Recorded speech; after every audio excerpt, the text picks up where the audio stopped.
Welcome to Week 5 and Pricing Strategy, Marketing 2085.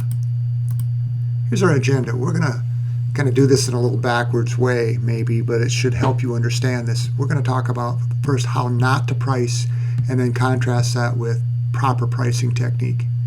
And then we're going to consider some basic pricing strategies that should get you off and running on this subject. This is a fascinating subject and one that's vitally important to every business. So let's continue. So how not to price. So one would think this is correct, and I'll explain it as we go, but this would be the wrong way. Determine your costs, add profit, equals selling price. Now that would seem to be a perfectly logical way to do it, and it is a logical way to do it, except it ignores a few things that we have to consider, as well as just our costs and our desired profit. Remember, the target market gets a vote in this too, so hang with me here. So here's the correct way. Consider positioning strategy. Is this a premium product? Is this a middle product? Is this a entry-level product? Is it Cadillac? Is it Buick? Is it Chevrolet? Positioning, remember, is how we're going to compete with other products in that same category. So price is a powerful signal as to the performance. And so price is not divorced from the costs or our desire for profit, but that's not the primary consideration here. So number one, we have to consider the positioning strategy. It has to align with product and place strategy. Again, they align with positioning strategy as well. So first step is determine the price point. And an easier way to say this or understand is, what's the market willing to pay? What's the going rate?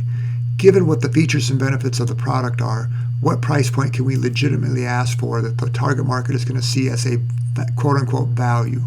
It's going to spur them on. Not that it's inexpensive or that it's cheap or it's middle. There's no right or wrong answer in that sense, other than how do we determine to position this and what is the market's evaluation? And we should know this going in. This shouldn't be a guess. So first, determine the price point. Determine the acceptable level of profit, whether a percentage or a dollar amount per unit sold. Okay, then we need to consider costs. Costs aren't unimportant. It's just the target market doesn't care what our cost structure is. They only care about what they're willing to pay, given the features and benefits that are inherent in the product and their evaluation of them. Then we arrive at the price, which we at better hope is the price point that we're looking at, given the product's features and benefits, how we're going to distribute, and who our target market is that we're trying to impress. So these all work together. Okay, so remember, something is only worth what someone is willing to pay for it. If you've ever sold a used car, you'll know exactly what I mean. Sentimental value is hard to collect on. So in your cost structure, what it costs you to bring that car back up to saleable condition doesn't matter. It's what's the going rate. Like homes or cars or pretty much anything you want to sell, it's determined by the market ultimately. Okay, let's look at a few other things here as we consider this very interesting subject. So here's some basic price strategies. So, and these are typical in most marketing books and most marketing studies or classes, but skimming is the first one. Now this is very general. Skimming and penetration are sort of different sides of the same coin. Skimming strategy suggests that we're going to skim off a small number of customers, but they're going to be high paying, high margin, high profit margin customers. So we're going to maybe sell a lower volume of products, but at a high price. So we're going to skim high profits. That's one strategy, perfectly legitimate. But so is the other strategy, which is penetration. Penetration's primary goal is not so much high profit per unit sold, but high volume. We're going to try to gain market share or lots of customers. So our tendency would be to price it at a lower rate to gain more people to either switch to us or choose us first, and then we retain them as customers and have a huge market share that we can sell other products to, and so on and so forth. I mean, these strategies, strategy leads to another. So that's high volume, low margin versus high margin, low volume is skimming. High volume, low margin is penetration. There we go. We got it right. That'll keep your attention. Cents off is another thing to consider.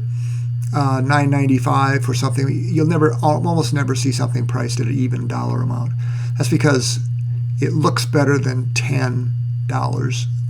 That meaning $9.95 looks better, so that's why you see it that way. And that's pretty much true across the board. It's a little psychological game that people play with this. It's way closer to $10 than it is to $9, but we'll still say we paid $9 typically. So cents off pricing is a very common market or pricing strategy. Survival, sometimes we have to price for survival. We need to keep the wheels of the business running, so we cut prices to induce sales. There are economic conditions that may lead to that. And the other times we may raise prices.